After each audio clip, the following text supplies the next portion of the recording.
Live, Mr. Bass and Get Your Fish On. Steve Chapman in the house. Been some time. Yeah, we missed 2 weeks in a row. What's up with that? Yeah, well, I don't think everyone knows. I think was it last week? My my mother-in-law died. Yeah, which that's was pretty serious. Really weird.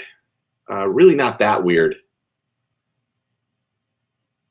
But it is what it is. So, and then COVID has just been a nightmare for us down here. I mean, it's been a nightmare. It's crazy. So it's one of those weird things where you hear one thing and then everything's good, then everything's not good, then everything's good again, and everything's not good. Yeah, it's the monster bass roller coaster is what I'm calling it. Some months it's really good, and then other months it's really shit. It's crazy. So we haven't really, we talked a little bit, but we haven't really talked that much because I want to hear about the tournament fishing. I know some of it because I listened to some of the show, but I wanted to know. I have some questions, but if you can tell me how it went and what the stuff was, I would love to hear. Okay, sure. I went and fished. It's a Major League Fishing Toyota Series event. Major League Fishing Toyota Series is equivalent to the BASS Opens. Okay. It's just their open series. Pros and co-anglers. I always fish those as co-anglers. I always have. I'm thinking about doing the other. If it weren't so expensive to run that boat, I think they're charging about $1,800 for the boaters to fish that thing, where a co-angler pays, I think, about $550. So that's a lot less. Now the winnings are way different, obviously, but tournament fishing is a losing game. I mean, It just is. There's a very, very slim slice of the fishing public that can make it worth their time financially. So yes. Me and a bunch of buddies, I got probably 4 or 5 solid buddies that we fish a lot of these as co-anglers that we have over the years. And we've all got boats. We all own boats. We all know how to fish out of a boat. But most of us are like, nah, it's just not worth the money. It's not worth the investment. So what my strategy is I pick bodies of water that I normally don't get to fish. And I'll pick 2 or 3 or 4 of those a year and go fish as a co-angler. If I win something, great. If I don't, well, I feel like I'm getting a great opportunity to go fish some water that I don't normally fish with someone who hopefully knows how to fish the water. That doesn't always pan out. But, I've gone on a lot of guide trips all over the country. And there are 2 types of guides. There might be more types. But one type of guide is a guide who's in business to help the customer. And he spends his whole entire day trying to help you get on fish, catch fish, learn new fishing techniques, that kind of stuff. That's one type of guide. There is another segment of fishing guides, and it's a huge part of the fishing guide business, what they are is they just want to fish all the time. They want to fish, fish, fish, fish. And they said to themselves, man, if I work a real job, I can't fish. What could I do? What could I do so that I get to fish every day? And they say, I know, I'll be a guide. And they go out and they get a boat and they start a guide business, and they spend more time during the day fishing themselves than they do helping you fish. And those guys are infuriating, and it's amazing how many of them there are out there. And you'll pay on average $400 or so to go on a guide trip for 8 hours, and for 4 hours it's like $375, $400. You pay somewhere between $350 and $500 to go out on a guide trip for the day. Well, you can pay $500 as a co-angler And if you make the cut, fish literally 3 solid days with different guys, learning as much or more as you would with a guide. Plus, if you go a couple of days early, you can go practice with some of them. So you can get a whole week's worth of fishing for $500 plus, you know, your instead of what a guide costs you for one day. In fact, there's a lot of guides down here that when you go saltwater fishing, keep going. Do what? Oh, no. Guides down here, when you go saltwater fishing, a lot of them will cast for you and set the hook and then hand the pole off to you. Yeah. What good is that? Yeah. Most people, like when you first go saltwater fishing, there's certain things that you're looking for in the water, and your eyes don't get accustomed to that shadow, or heaven forbid, you don't have a good pair of polarized sunglasses on. Then you're not seeing anything on the water. Yeah. But I know there's tons and tons of people that, because I did, like, literally at one point in time, I probably had 500 or 600 guide web pages that I was keeping track of and doing updates for. And then I would go fishing with some of them, but a lot of them, they would take me out and they would kind of question, like, is this guy really know what he's doing? And they would overcast over my ear with a shrimp or something, and you'd be like, and they'd be like, "Here you go, Steve." I'm like, "Are you? No. You set the hook on that fish. You get to bring it in. I don't mind you fishing over top of me, but if you hook it, you're bringing it in. That ain't my fish." Yeah. Well, you know, this is funny. Booster says he had a guide that did that to him on Pickwick last fall.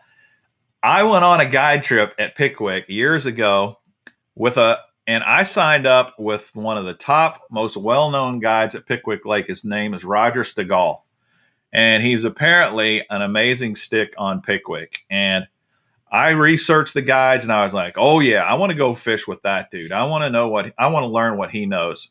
So I pay my money. I drive all the way down to Alabama, which I was happy to do because I love down there anyway. But I drive all the way down there, and the night before, he tells me, "I'm overbooked. Sorry." He says, and I've had several guys do this to me before. They say, "I'm sorry, I'm overbooked, but I got a fantastic guy that works for me. He's going to be with you tomorrow.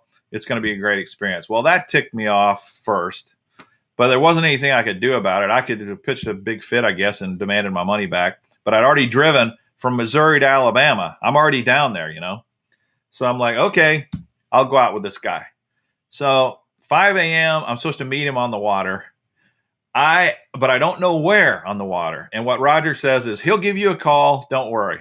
So 5 a.m., I drive to the lake, general area where I think he's going to be. I wait till 6, nothing. I wait till 6:30, nothing. I get on the phone. I call Roger. "Roger, what is going on, man?" He said, "What do you mean? He hasn't contacted you?" I said, "No, I haven't heard a peep out of him." So he says, "Hold on, let me get on the phone with him." So he puts me on hold, makes the call, gets back on with me, and he says, "I can't reach him either." He said, "Let me tell you where his address is. Why don't you drive over to his house?" So I drive over to his house. He gives me the address, drive over there. The dude's asleep. He is at home freaking asleep. Had a hangover. He'd been out. No telling what he'd been doing all night. I was like, "Are you freaking kidding?" He's like, "Oh, man, I'm so sorry. I'll take you out. It'll be great. So we go out. We don't catch a frigging fish all day. He doesn't know where the fish are. He's on the phone calling us. "Hey, anybody know where there's any fish?" Hey, yeah. I'm like, I was so ticked off, man. So I'm never going to Roger ever again. I'm never going to give him my money. But it is just amazing what some of these guides, they pretend they're guides, and all they really want is either some extra money or they want to fish all the time. And they even see you as a customer. Well, it's a necessary evil. I got to take him out because I can't afford to do it otherwise. Have I ever told you my Yellowstone fly fishing story? I don't think so. The following story is not embellished at all. There's zero embellishment on this following story. So So before I met Sonia, I was with another girl. We decided we were going to go to Yellowstone. We had went to Yellowstone years before, and I went fly fishing and did really good. But I kept running into the people that kept saying there was a guy that was in West Yellowstone, but he was at the north entrance of Yellowstone, and he wrote the book on fly fishing inside of Yellowstone. Do you want to answer that real fast? I don't know. I don't even know about them. Do you know them? Uh-oh, your signal may be cutting out. Yeah, I think it's all right now. I don't know. Rush was good months and months ago, but I don't subscribe to them anymore. I've never subscribed to them. That's one I have not subscribed to. Yeah, it was a lot. All right, so this sounds like a great story. You went and you found an amazing fly fisherman that knew the deal. He wrote the book on how to fly fish Yellowstone. I'm not joking. He wrote the book on how to fly fish. So I called him. We decided we're going to go to Yellowstone. I call him probably 6 months in advance and say, look, on this date, I'm coming down. I want to pay you right now for a full day of fly fishing. I don't want to leave anything to chance. I want to pay for it right now.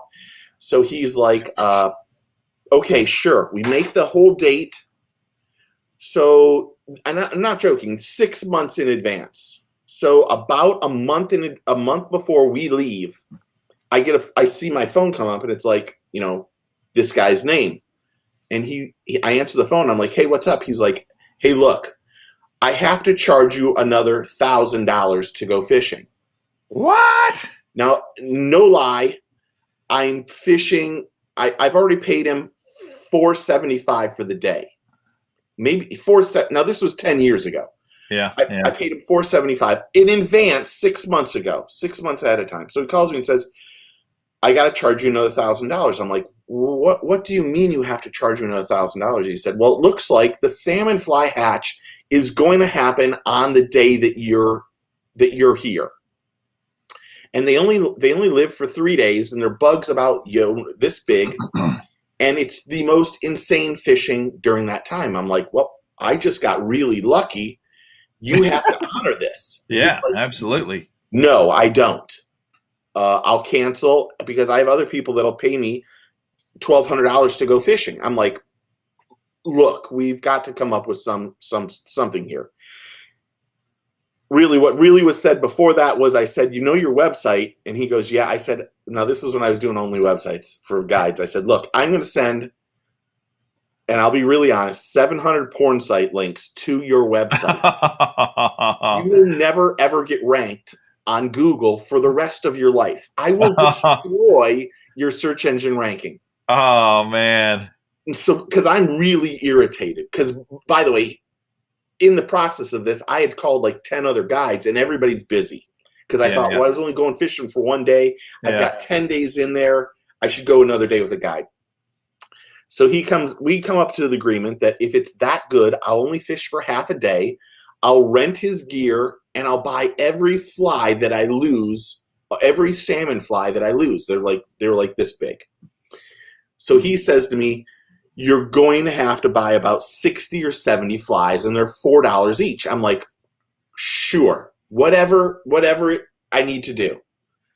So we get on this boat, and it is flat out insane. I mean, you lift up the rod, you lift it up like this, and drop it down in any line of current, and you just snap it up, and you got a fish. Wow. I mean, I can't even tell you the amount of fish I caught. So in the middle of this, well, he brought out like a box, like a whole box of salmon flies, and he ties one on. I rent a rod from him for $15. Yeah. I buy some leader for $10, and then he hands me these flies, and he's like, however many you use out of here, that's what you do. He goes, let me tie it on for you. I go, no. Nobody ties my knots. So I Palomar knot it and lick it and squeeze it, make sure it's all good. Go the whole day. Don't lose one fly the whole morning. Nothing can break me off. I snag a tree, I wiggle, it comes out. I mean, it's like the greatest day of fishing ever. So he ends up pulling over the side of the Yellowstone, the river, and he ends up making a shore lunch. And in the middle of the shore lunch, I'm out there fly casting upwind, and I end up catching like this 22-inch brown trout, and it's the most gorgeous fish I've ever seen in my life. So I walk back, I eat for those that don't know me, I eat ham sandwich and peanut butter jelly. So I eat a ham sandwich that he makes, and then I say to him, hey, look, why don't you back? If you can get somebody else to come in the afternoon and you can make another $600 or $700, do it, because I can't feel my shoulder. I've caught that many fish. So he brings me over to the side, and I get somebody to pick me up, and he ends up going fishing. So I end up giving him, I don't lose one fly, so I have to give him $4 for the one salmon fly that's on the rod. So I give him the $4, and then I leave. Now I will tell you, he did get revenge on me. He did, huh? He did. I had given him a camera to take pictures of me, like turning around and holding fish, like, Yeah. all happy. This guy took 48 pictures of me releasing fish, so all you see is my fat ass on the side of the boat releasing fish. I never got one fish in my hand in all of the 130 fish I caught that day. Holy crap. And it was just like it was too funny, because he was so confident I was going to lose like $300 worth of salmon flies, and then I ended up giving him $4 more, and then of course I bought one of his. I have a whole stash of like people I've met that have written books, and I have them all over here. I had a book, and he like signed his name, and if the book is the size of my hand, his autograph is like this big, and I'm like, what the hell? You couldn't have signed it better? I paid $30 for this stupid book. But it was too funny. It's one of those. Yeah, I didn't send any porn links. I want to make that very clear. I never sent any porn links to the thing. Good. Glad to hear that. So at least he had you on fish. So. Oh, I mean, you didn't have to do anything, dude. I mean, it was like if you're in a guide trip catching fish, it's a success. Yeah. Okay. I had another guide at Gunnersville one year that literally his boat motor was broken. He could not get on plane. So we literally putzed around the lake all day because he couldn't get on plane. And you could tell this guy was starving. He did not have a single lure that was not rusty. Oh. It was terrible. He was a really nice guy. I felt for him, but man, his equipment was old, worn out, rusty. His boat was falling apart. Couldn't get on plane the whole day. It was a deal, man. When you go fishing with someone, do you bring your own fishing poles though? I mean, I bring everything. It depends. Usually what I'll do is I'll bring, depending upon where I go, in the country. If I'm flying, usually I make sure they've got equipment and I won't bring it. But a lot of times I'll bring my own. And if I go down there and I see what they've got, I may use their stuff. Just depends. Yeah. When I'm here, like I'll go with some buddies that are guides, Red Ed over in Homosassa. I usually bring my own stuff, and then, I made a huge mistake. We recently had that Hometown Heroes Alliance video stuff we were doing at the Barramundi place. Oh yeah. And I got there, and my little 10-pound braid was as soon as my lure hit the water, and I got a bite, I did not get one fish. I mean, I set the hook and it was broke. I lost so many lures that it wasn't even funny. I actually fished Pickwick last couple of years ago, and when I was there, I lost so many lures to rocks and stuff. It was ridiculous. There's a lot of rock on Pickwick. Yeah. Do you want to say hello to everybody since everyone's been commenting? I haven't been able to read everything. Yep. I've been looking there. We've said hi to Booster. Who else? Tom was the first one on tonight.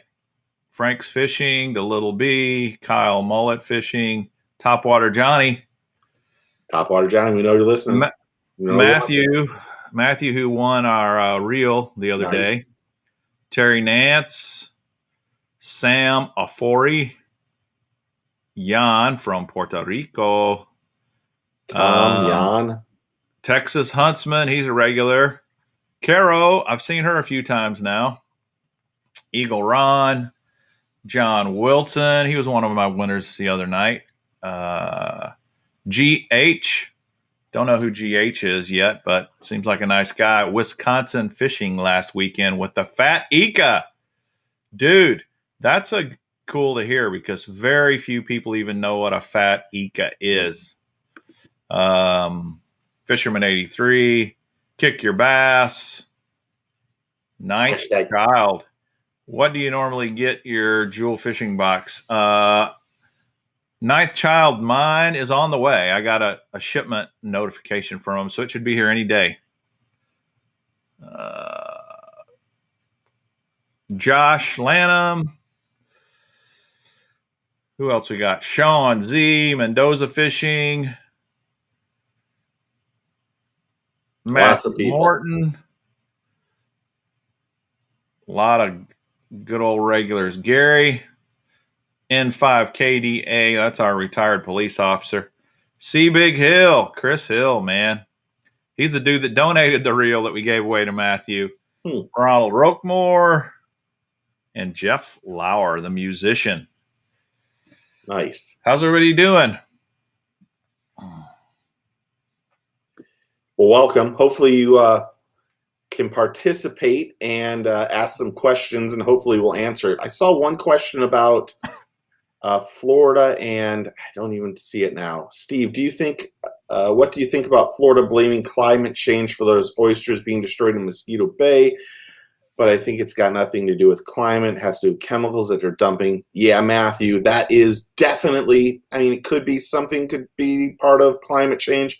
But we have a horrible, everybody that's around that area just dumps crap into the lagoon and every place all the time. I mean, even the people, it's one of the crazy things about being down here is we get a lot of rain. We don't really need to fertilize our lawn during the summer. We have that much rain. I mean, but everyone's so worried about their lawns being green that the people that are on the salt water are near water, they have, you know, they're pest people, and those people come out and spray their lawn so it's extra green, and that spray actually goes into our water, which then starts the whole algae bloom, and that's really where all this stuff comes into. And in Mosquito Lagoon especially, those places, some of those places are actually dumping, you know, our bowel movements into the lagoon. And all that stuff just starts to add up. And then the next thing you know, we have a bloom and it just wipes out everything. I will say the snook fishing here right now locally is the best I've ever seen it in my life. The red fishing is the worst I've ever seen it in my life. And Mosquito Lagoon is known for redfish. And right now I think it's known for snook, and not just little snook. We're getting big 30, 25, 30, 33-inch snook in there. And I've never, ever seen as many as there are. I actually might as well just say it. There's a video coming out of me going snook fishing and destroying snook. I mean, wow. I put on a shrimp and skipped under some stuff, and it just, every time I made the right cast, I caught a good snook. And I think the biggest one might have been 32, and that's unheard of for the lagoon. Wow, that's crazy. Yeah. Hey, Noel, welcome to the channel, man. Thanks for hopping on. And Howard, good to see you again. I remember Howard from last week, and I think that's about everybody. The Little B, and there might be a question or two I can't see. That one that you were reading about the climate change thing, I don't see it on mine. So maybe that's from your Facebook. Oh, maybe something. Maybe I can't see it. I What's don't from know. Matthew? Mine comes up now that says paired. Yeah, Did you yeah. see that? Paired is the new feature here on this Oh, okay. app. Yeah. Cool. Well, we're going to talk about a few things tonight. We're going to talk. Oh, well, let me just ask. I know the answer. Would you do it again? Do you think you're going to continue doing the MLF Big Five co-angler stuff? I probably will get sucked into it some. Yeah, I've got several of my buddies want to do the BAS Opens in the Central Division next year. Might do those. I always want to go north though. Usually I want to fish one of those northern lakes at least once a year. So don't know if I'll go back to St. Lawrence. I might try something new like Mille Lacs or something. I've never, I haven't seen the schedule. The schedules aren't out yet, so who knows where they'll be. But there's the northern divisions, so they'll definitely have some northern water I want to hit. In the tournament, it's so hot down here in the summer, and it's even hotter where you're at.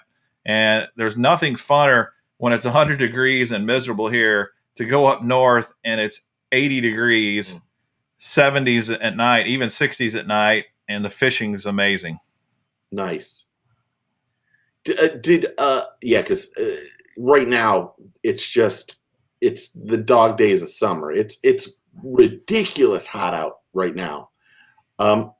Is the goal to, like, I know you want to learn more and do it, but at the same time, do you think you'd be better off going the bass route or the MLF route to meet more anglers that might help you become a better angler? I think it's 6 of one, half a dozen the other, to tell you quite frankly. It's not, in fact, a lot of the guys are the same people on both circuits. So I don't think that matters. I actually like fishing BAS just a little better because the Bass Opens, the co-angler only has to catch 3 fish. Yeah. And when you're fishing behind someone, I like that a lot better. With Major League Fishing, the Toyota Series, you fish for 5 fish. Yeah. But I don't even pay attention to that. I really just kind of look at what body of water do I want to go fish, and that's how I decide. Yeah. I mean, wasn't Ike Canelli in that one? Yeah. Ike Canelli was in that one. Brian Thrift was in that one. There was quite a few pros. And to tell you the truth, you don't want to be in a boat with one of the pros. The real pros. Yeah. Well, here's the thing. If you want to catch fish, you don't want to be behind those guys. If you want to watch them and observe and try to learn something, it's great. But those guys, they are at the highest level for a reason. And they're very aggressive. They're very focused. They're very motivated to win. And they do not give you much water to fish at all. Really? Yeah, there's a bunch of other guys who I, for the life of me, can't figure out why they're fishing. I mean, they will tell you, well, I'm fishing to win, but the way they fish, you're not fishing to win. You're not going to win fishing this way, but they're still good fishermen. They can still put you on fish. They're usually pretty generous and will share the water with you. In fact, I fished with one guy at St. Lawrence. He would have been, actually, they were both pretty good at being helpful. But the first guy wasn't on fish at all. And if he had been on fish, he gave me water. He'd let me cast about anywhere I wanted to cast. And the second guy was good too, as far as that goes. That's cool. So you got several guys saying they got your 6,000 subs giveaway boxes. Yeah, I think John got 3 of them. Really? Yeah. Wow. Congratulations, John. I think he there were a couple of all things. I still have some of them here that nobody claimed. The post office is nuts. Let me read to you Illuminathan. I don't see him on here tonight, but Illuminathan is one of my subscribers, and he wins on a regular basis. And he sends me a message saying, "Hey, did you ever send that thing I won the other day? And I said, yeah, I've sent it, and I sent him the tracking number again. I'd sent it to him several times, and he said, man, I don't know where it's at. So he goes to the post office. I don't know what's going on with the post office right now, man, but it's just crazy how off the wall they are.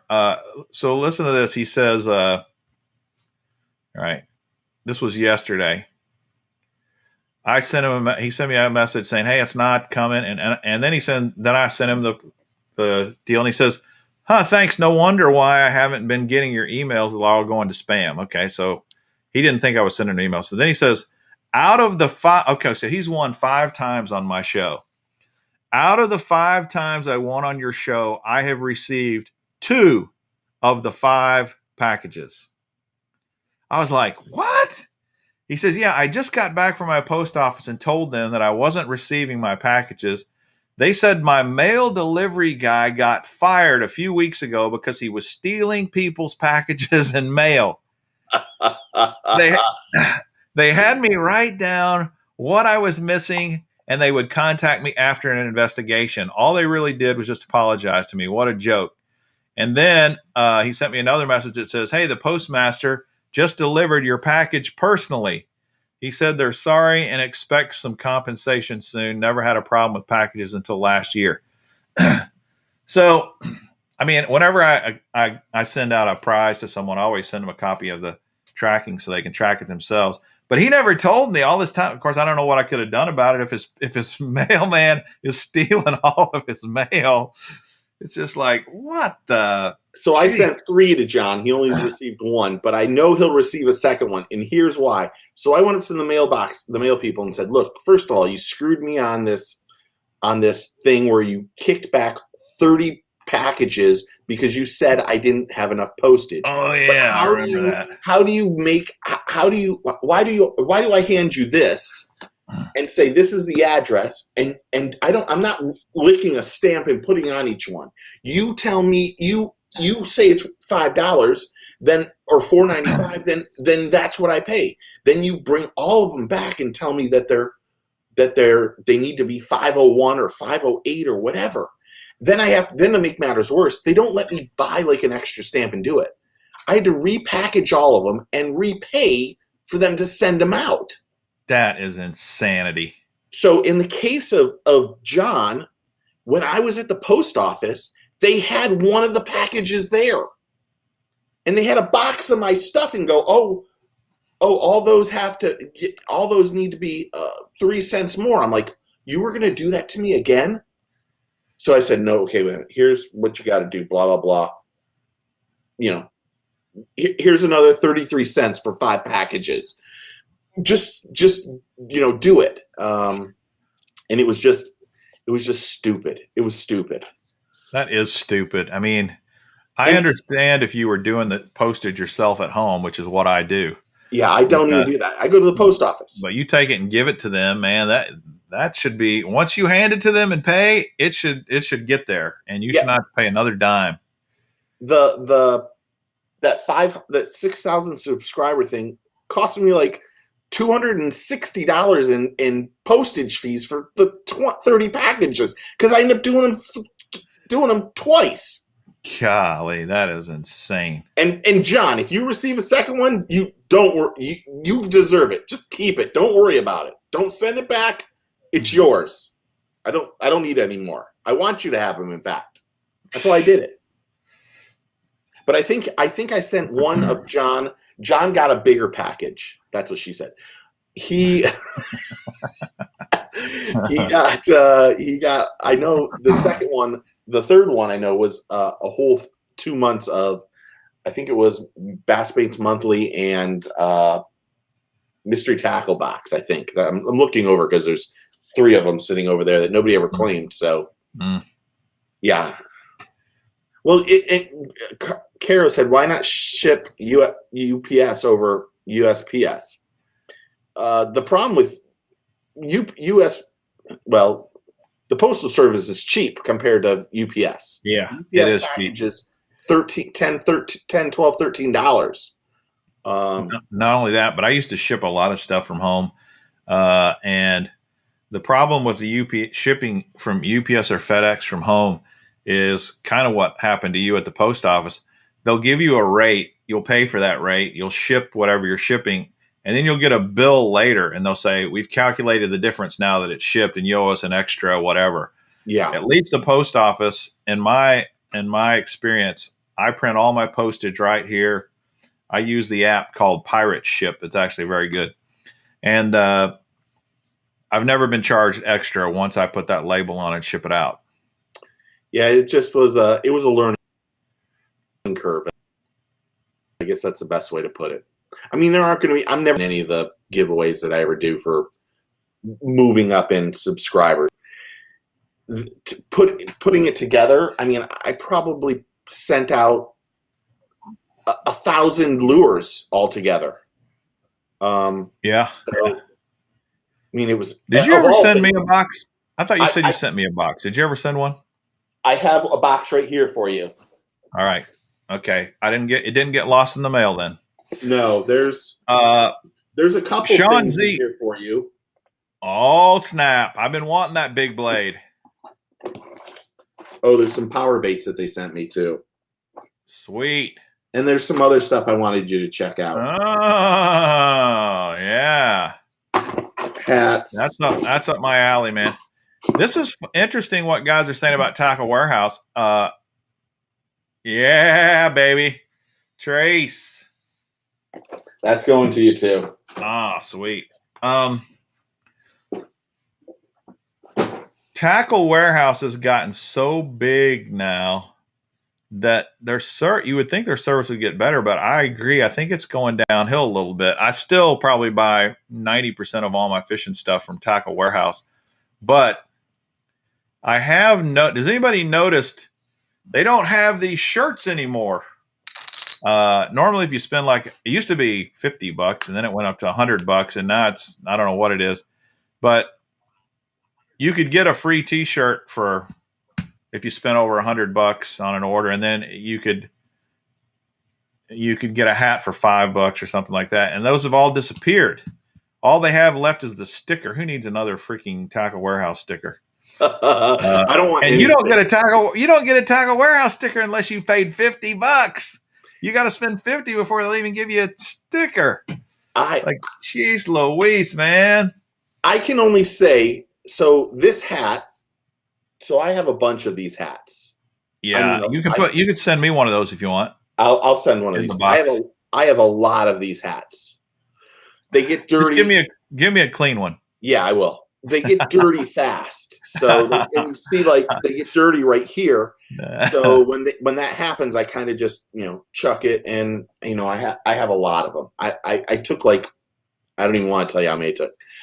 But I can tell you, we started the process of reordering and looking at doing hats again.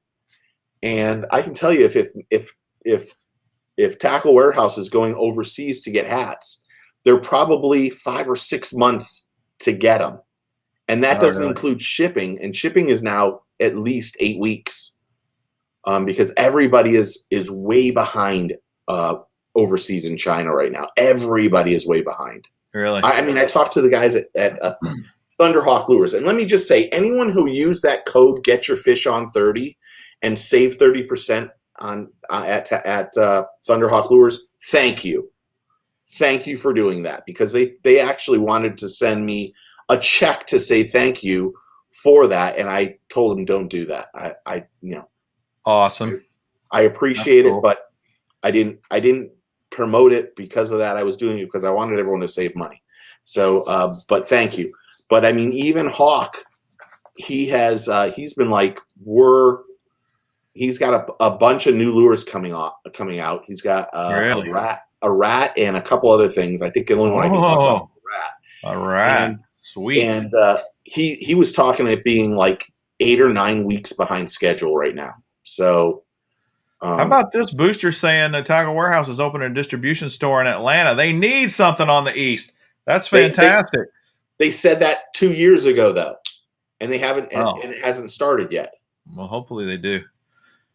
I would be curious to see where else you guys go. I've started fishing some at Omnia. I've started fishing at a lot of different places. Oh, it is open now.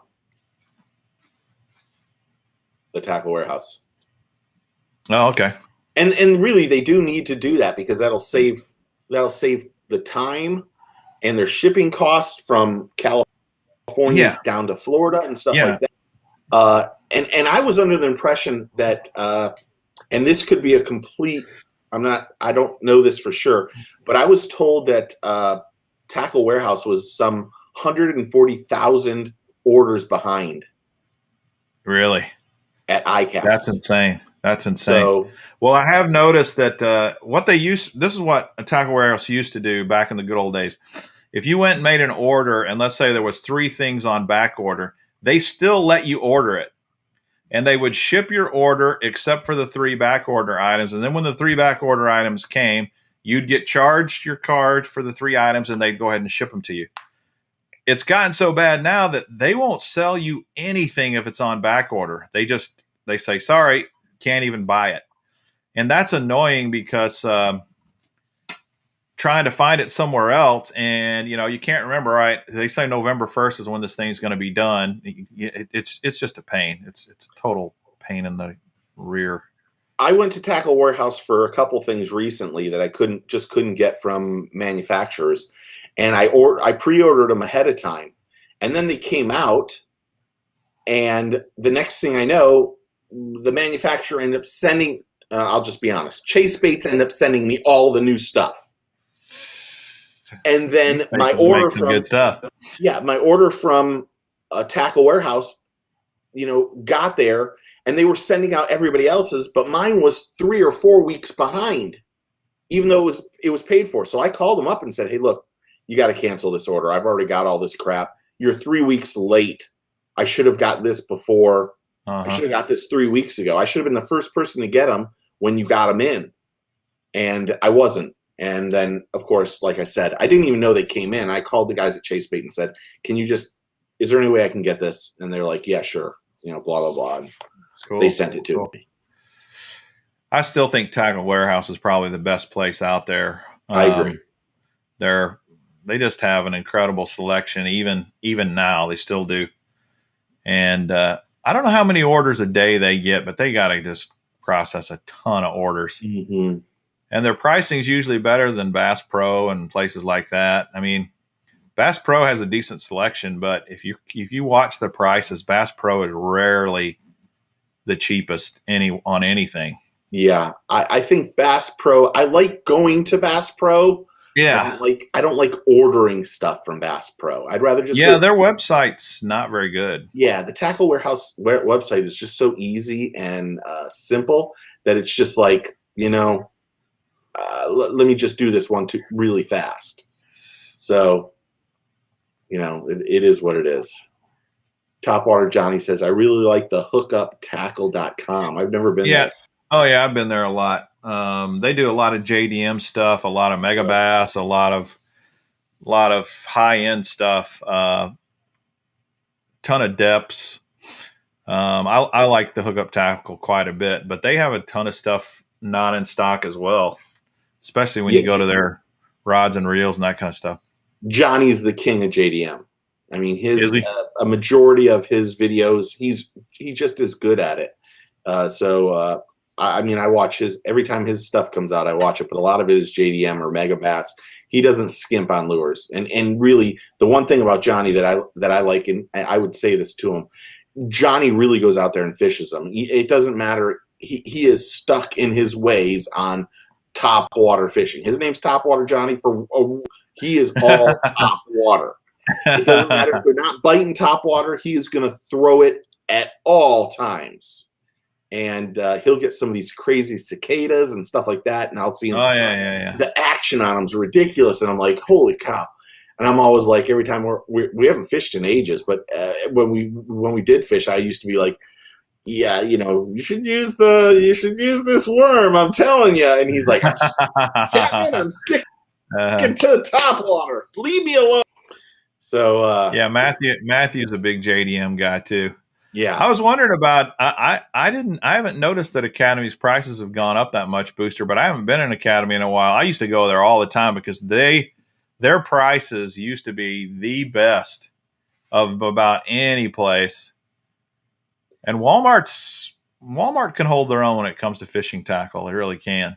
Well, Pure Fishing had said at the beginning, just before iCasting of or in August, all their pricings from start to finish, all the products, all their SKUs was supposed to go up 15 or 20% because they were having so much problem getting baits in, the new shipping costs, so import tax, all that stuff had hit them real hard.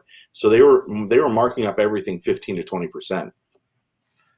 Man, we got like 4 Dick's Sporting Goods right in my area here, and all of them last year quit selling fishing tackle. They all used to sell it, and they don't. Zero fishing tackle in their stores now.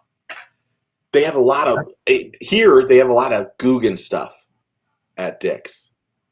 I do not know why. It infuriates me. They used to have a good selection at one particular store, but you can't get anything now. It's surprising that there's still a lot of places in Academy and places like that have open, pegs with nothing on them. I go there. A lot of that. I'm still dumbfounded that there's that many people because, like the subscription tackle boxes, they're buying the same stuff that Dick's and everybody else is. Yeah. Yeah. But there's still so much. It's still so crazy. It really is. It'll be fun to see what the numbers of how well fishing retail sales will be after this year. If they still continue to climb like they did, or if they take a little bit of a drop. And it'll also be nice to see how many fishing licenses sold this year compared to last year, because last year was ridiculous. Yeah, I think it's got to go down some. But the good thing about fishing is there are a lot of people, once they start doing it, they're not going to stop. But a ton of them will. A ton of them are going to go back to work or have gone back to work, and it's just going to kind of go back. But, okay, can we change topics for a second? Yeah, let's do that. You brought up something that we both talked about. Hello. That's my Howard Stern thing about that angler with NPFL that died. Yeah. There was an angler that fished the NPFL circuit that passed away from COVID. Yes, and his name's Donnie. Let me look it up here.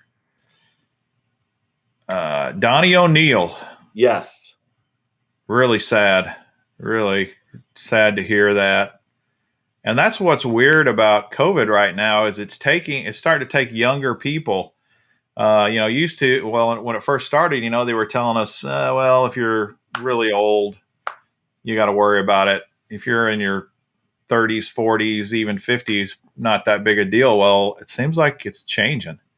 And I don't know the story behind it. I went on the Facebook page to see if I could find out more details, and it doesn't say much other than just, we're sure going to miss him, and what a shock, here today, gone tomorrow sort of thing.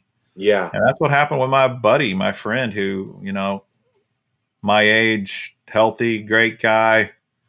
You just never in a million years would think it would happen, and it did. It happened to him.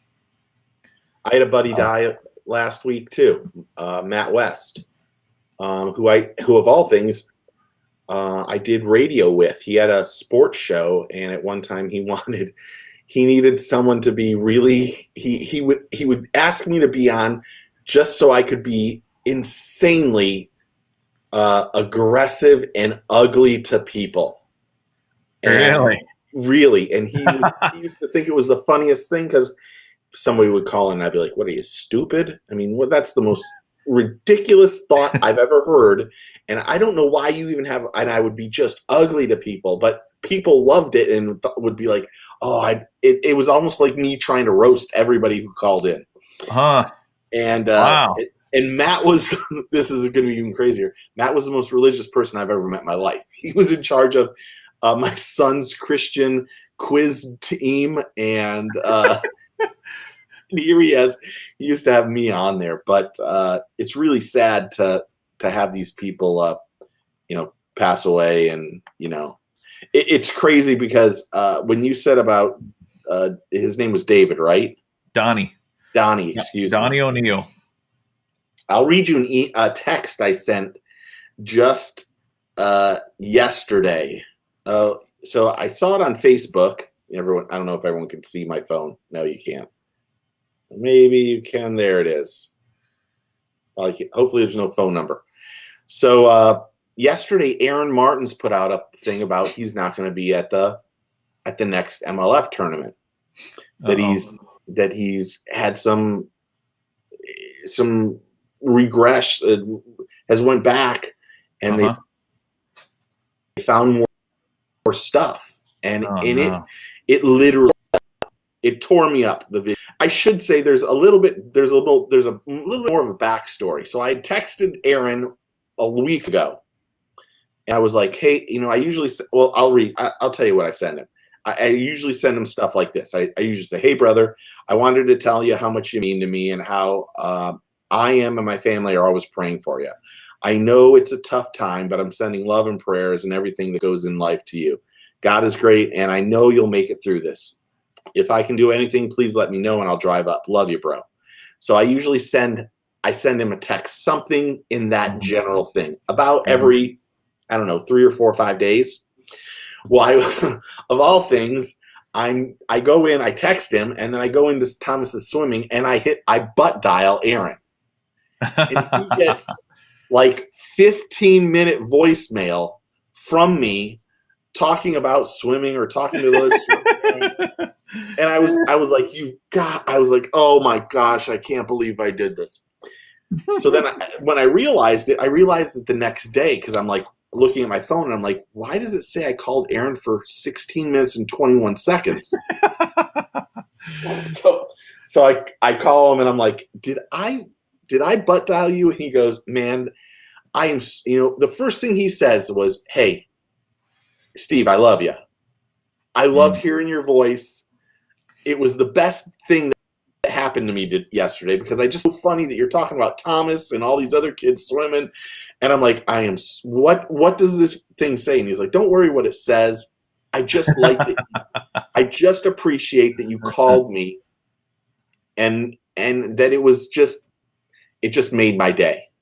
That is awesome. It's really hard to explain my relationship with Aaron, because years and years ago there was a iCast on the water. Actually, our good buddy, cousin Ken, set it up at the Lake X here in Kissimmee-ish area. And if you don't know about Lake X here, it's where Mercury used to test all of the Mercury boats. They would bring the Mercury engines, and it's down this long road, and it's a completely secluded lake that is just filled with bass, or it was at the time. Well, they opened it up because Ken had all the influence, and all these people showed up to promote their products before iCast, and they called it iCast on the Water. It was Ken Duke's idea, and Aaron and I had always, talked, and we were always cordial, and I would ask him questions and do this and that.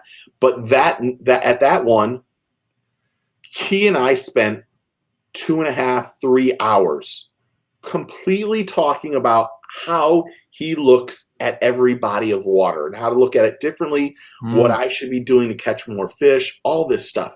And I went home like this was the greatest day of my life. Yeah, it sounds really fun. And so it's really sad to hear what Aaron's going through. And I know that he's having a really hard time. And I think that lately he got some bad news, and I'm really scared for him, but I want him to know that, I would love him to come on here, but to be honest, I think I would get overly emotional. Yeah. And I don't want to do that. I don't want him to. I want him to know how much I care for him and think of him as a brother. But I don't want to I don't want to see anything happen to him. That's the best way to put it. So yeah, for sure. So I hope Frankie, I hope he's all right. I'll answer this for Frankie real quick. No, we did not have to wear masks. I think there were some people maybe at the weigh-in that would wear a mask, but when you're on the boat, you're outside anyway. It's only two people. One's at the front of the boat, one's at the back of the boat. So, no, we did not wear masks in the tournament. Wearing a mask right now when you're outside, oh my gosh, I can't imagine fishing with a mask on, to be honest. I can't either. That'd be brutal, wouldn't it? Yeah, it's too hot out. Yeah, that would be brutal. Yeah. Booster said he sounded very weak. The video that I saw this week or yesterday of Aaron was really, it hurt me. It's amazing. It's amazing how optimistic he has stayed for so long. I mean, this thing's been going on for a long time now. And he was such a dynamic tournament fisherman. He was always, competing. He was always at the highest level. He was always a threat. And it just has to be such a shocking change for him. Derek, you need to wear a mask while you're watching this podcast. I know, that's why I laughed. Yeah. Derek has the funny of the day. For Aaron, in Aaron's case, every place he went, you could put him down there as he could possibly win. That's right. That is right. And it was always possible for him. Yes. Okay, do you want to answer Noah's? Yeah, no. So this is just a personal preference. The thing to think about is whenever you're the co-angler, you pay less money and you don't have to find fish. You can just fish for fish. There's a lot more pressure on the boater, but the boater is obviously going to learn more, I'd say, because he's got to go out. He's got to go and figure out the water. He's got to find the fish.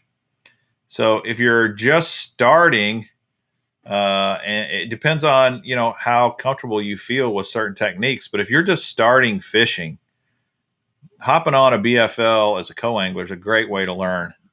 And it's not very expensive to be a co-angler on the BFLs. There's a lot of learning that can happen. As much as it sucks to be on the back of the boat, there's a lot of learning that you can learn from anglers that, if you get on a good angler or a local angler, you can really learn some spots to go fish. I mean, down here, I fished with Cody Detweiler, I think his last name is, and he's like a stick on Toho. He's won everything. But you go fish with him and you learn a lot of things. Just like years ago, I was on the boat with Scott Martin, and Scott Martin took me to a place where he actually dropped a couple giant trees to give a habitat.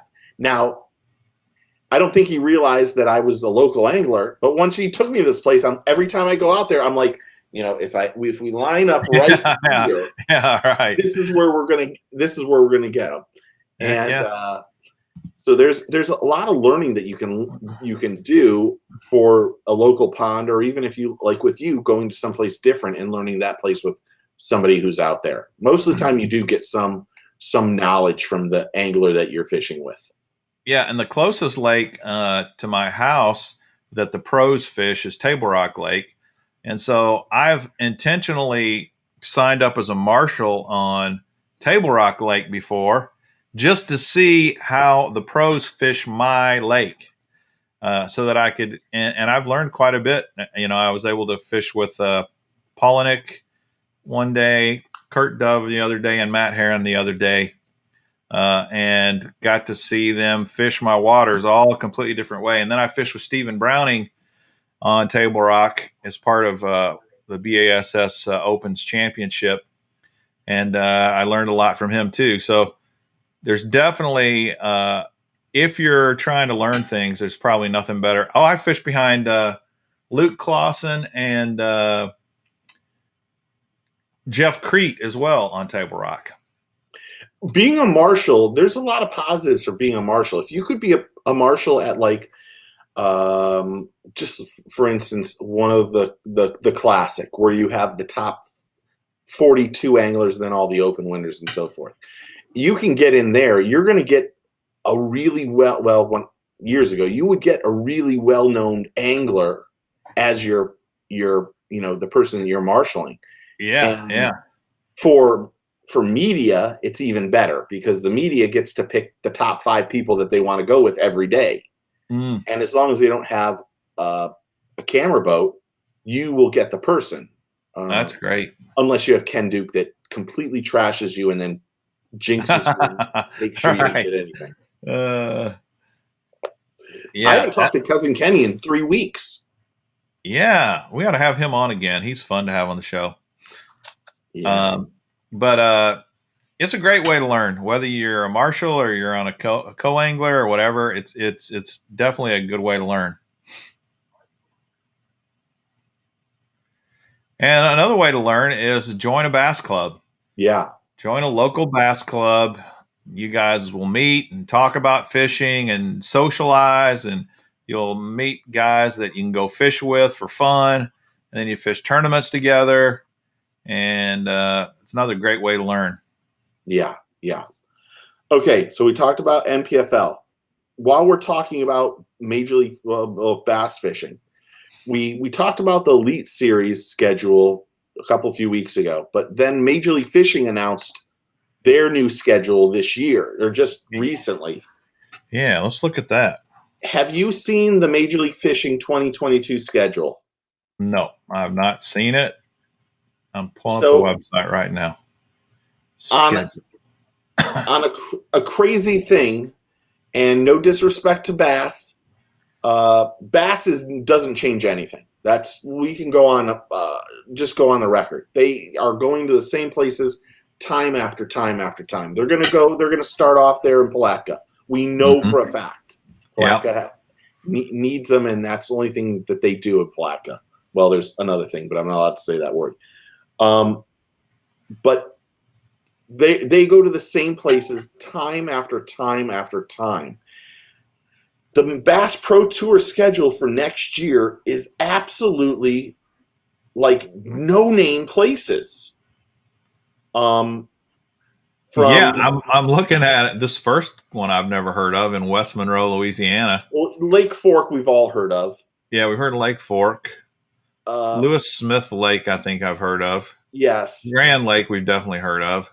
Tyler, Texas, no idea. Lake Palestine. Yeah, Lake Palestine. No, Lake in the Ozarks we've heard of, but the Watts Bar Lake, the lake, we heard of Lake Cayuga.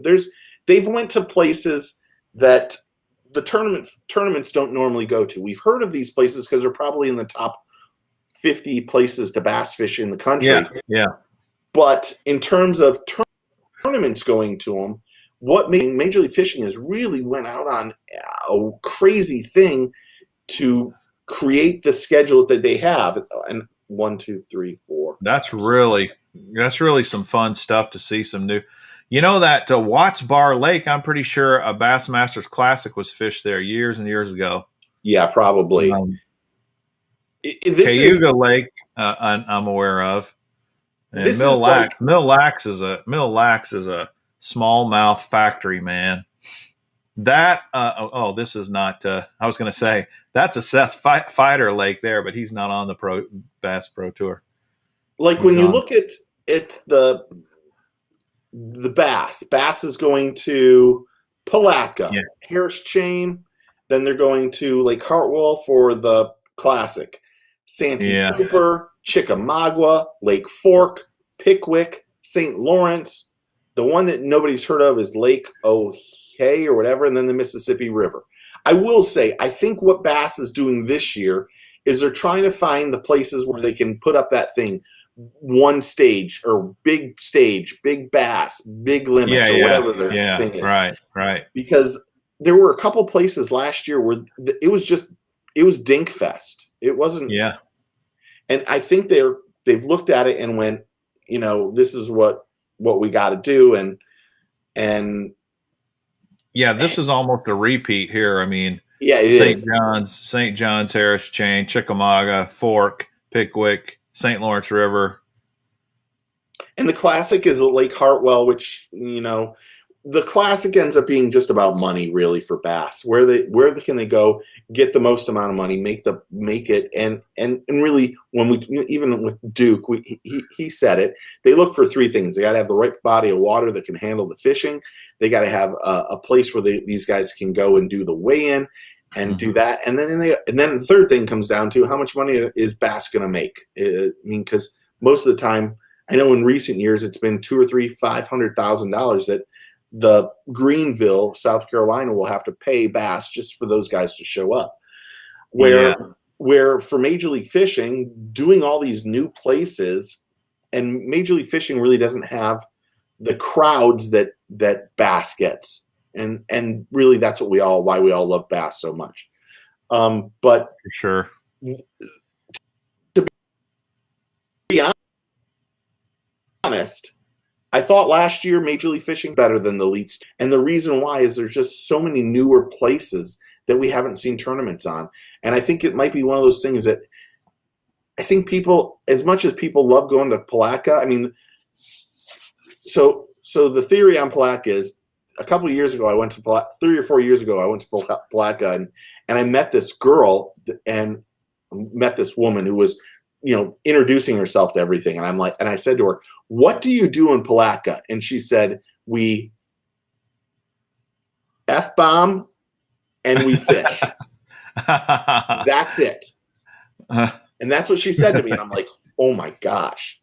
Oh, man. This is the bass going to Palatka. And really, Palatka 3 years ago when Rick Clunn won it, it was a completely different fishery. There was a lot of grass. There was all this stuff. There isn't grass out there anymore. It's gone. Mm-hmm. So Palatka doesn't really fish really well. I mean, you see a couple big fish. I will say bass going to Palatka and then going to the Harris Chain in February, you're going to see 1 or 2 giant fish. I mean, I would probably put it down that somebody catches a 9-10 pound fish at Harris Chain in February. They're gonna smack it. They're gonna smack dab, crash, and smash the spawn. But I look at all the other places. Chickamauga always has good fish. Lake Fork is a good one. Pickwick. I mean, there's some really great places for that bass is going, that they're going to probably catch a lot of big fish. But it's just the same thing over and over. I mean, how many times can we see the St. Lawrence River? I mean, how many times? Yeah, I know. I mean, it's true. You're absolutely right. I'm more excited about Major League Fishing this year. Unfortunately. Me too. Yep, me too, for sure. In fact, I'm really excited to have them come to Lake of the Ozarks, because that is my closest lake. The BASS used to fish there a lot, and they don't fish there at all now. And there's a ton of boat traffic on the Lake of the Ozarks, which maybe that's why, I don't know. But it'll be cool to see some pro-level guys fish Lake of the Ozarks and see how they do. When that comes in, remind me, and I'll send you Boyd Duckett's number, and I'll get you one of those. I wonder if I have one. Oh, I do have one. I might have an extra one. I'll just give you this. Perfect. You want to know what? Watch, here it goes. It's in your bin. Excellent. Excellent. That sounds great. They'll be like, "How did you get that? Did you sign the waiver?" Just go, yeah. Yeah, I signed everything. I already signed it, Crystal. Leave me alone. Heck yeah. The other thing is with Major League Fishing, and I don't know how many people know about this, but today Major League Fishing launches free-to-play Bass Pro Tour Predictor game presented by Phoenix to win trip with Skeet Reese. So you can go on there, majorleaguefishing.com/predictor, and you can, who you think's going to win, blah, blah, blah. They're giving away 1 trip, all expenses paid trip to California to fish with Skeet. And then the bonus, they're giving away 25 runners-up receive a free combo from Abu Garcia. So, I was just looking at their website, and they got KVD on the front here. It reminded me, I saw maybe you guys saw this too. He posted an Instagram post or something of his prep for this St. Clair tournament coming up, and it basically he's showing a picture of all of his fishing rods, and he says, "I'm getting ready to head up to Lake St. Clair, and it should be amazing." And he shows all of his fishing rods, and I counted. He has 41 fishing rods rigged, lines tied, ready to roll for the Lake St. Clair tournament. 41 rods. I get nervous bringing 3 rods to the place. He had 41. In fact, he went so kind of quick that I had to keep pausing it and counting. And then I thought, like, oh, count, and then some more, and count. Because I was like, that is a crap ton of rods.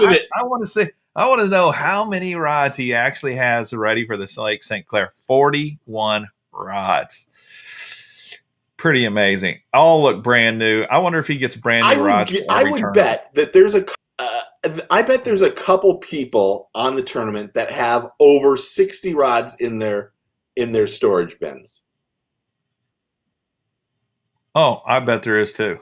I don't want to mention their names, but I know of one really that I know has 60 rods. And every time I'm like, why do you bring this much crap? But they're like, well, if one breaks, then I got to use this. I'm like, you can't tie another knot? I mean, how long does it take? I can tie a knot in like 3 seconds these days. Jacob's probably one of them. Jacob has so much crap in his boat. He does. I don't know how they keep it organized, man. Just me trying to keep my stuff organized it's insane. The amount of time it takes. Organization in a pro angler's boat is really fun to look and watch. Like we talked about Aaron Martins. Aaron Martins is meticulous about everything being in a perfect place. Then you get to the direct opposite, and that is John Cox, where literally he will pick up a bag of baits and just dump them into the middle thing, and that's his organization.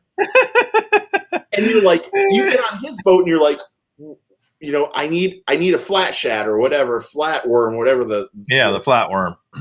And you're like, you got to go in the general.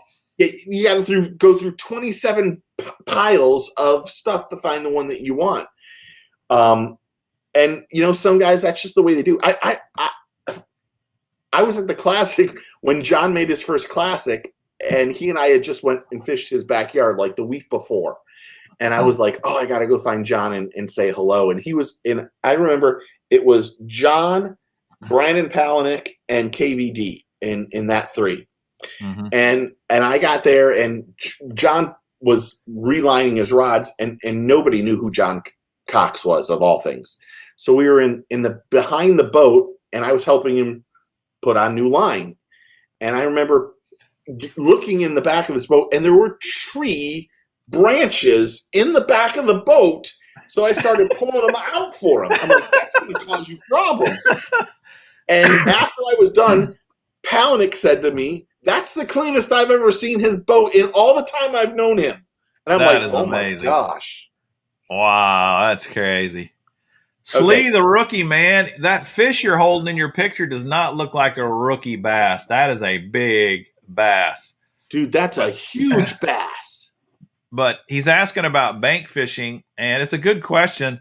I will tell you, Steve fishes a lot from the bank. I fish a lot from the bank. There's a bunch of guys on here that fish from the bank.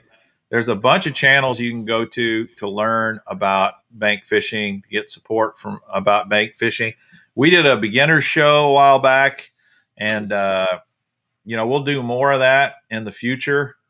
I think Booster's recommendation of finding an older buddy to go fishing with you is a great idea. Mm-hmm. You can share lures, you can share techniques, you can share all kinds of things. But there's probably more support for the rookie bank fisherman nowadays than there ever has been in the history of fishing. And we're open. You ever got any questions or anything you want to know from us? Just give us a shout, send us a message, and we'll do everything we can to help you as well. Yeah, bank fishing is pretty much 90% of what I do. I am going to start going to Turkey Lake on Fridays and going fishing, and they have like we have a thing called the Fab Five Lakes here in Orlando, and it's all run by the city of Orlando and FWC, and they make these catch and release ponds, and they're all pristine ponds. They put in the right forage fish, they put in bass, they do all this stuff. Well, Turkey Lake is one that they don't even let boats with motors on in. You can go to Turkey Lake Park and you can rent one for like $20, and you get the boat for 4 hours. It's just an electric boat, and the fishing is really ridiculous. So my new goal is to go in the mornings on Fridays there, and just try to learn it and film, and because it's not someplace I've only fished out there a few times, try to learn it a little bit better, and also I'm going to try to start to do a little bit more like spec fishing. So I'm going to try to do some of that and learn it, because I'm really not a very good spec fisher. That's a 9-pound spotted bass in his picture there. Is that what it is? Crazy. That's what he says. 9-pound spotted bass. That had to be California then. That's a monster. Or somewhere down south. We got spots here, but you will never see a 9-pound spot in this part of the world. Yeah. You won't see a 5-pounder. Yeah. Kyle must have lived right near me. I didn't know that. I don't know where he lives now, but he must have lived right next to me. I'm in Apopka, Kyle, so I don't know where you are. Cool. So, okay, yeah, so we talked about the schedules. I think are going to be interesting. I am definitely going to spend more time watching Major League Fishing this next season. Did you know there was an NPFL tournament since the last time we were on here? No, we were talking about this. I don't know. I just lose track of those guys. I don't think about NPFL hardly ever. And is anyone watching NPFL?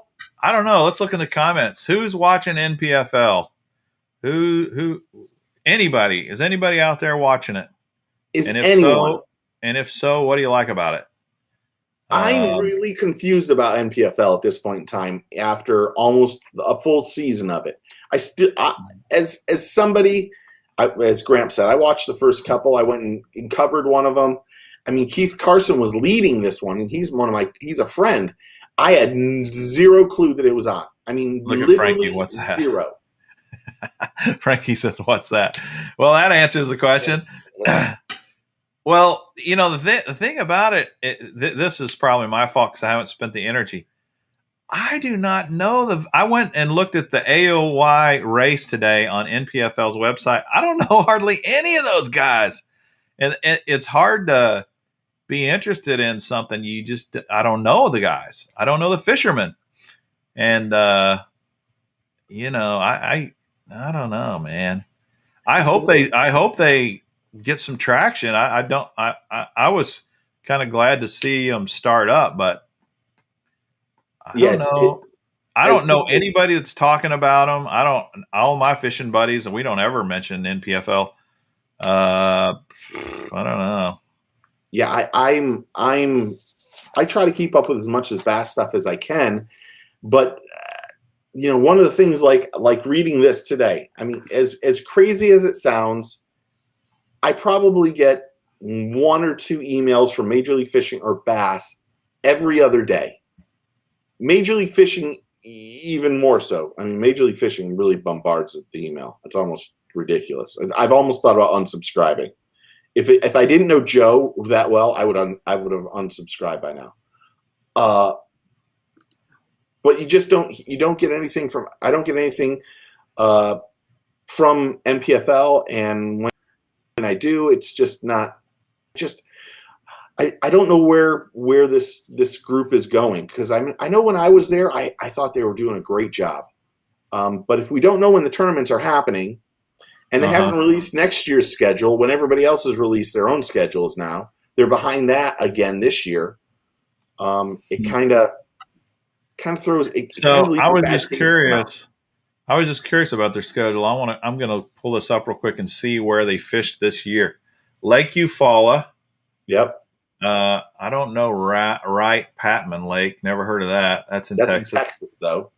The Harris Chain, Pickwick, Lake Winnebago in Wisconsin, and then they got 2 more at Grand Lake, and then the championship. They don't say where that's going to be at. Yeah. So they're picking a few that everybody's fished, and then they pick a few that I don't think many people fish.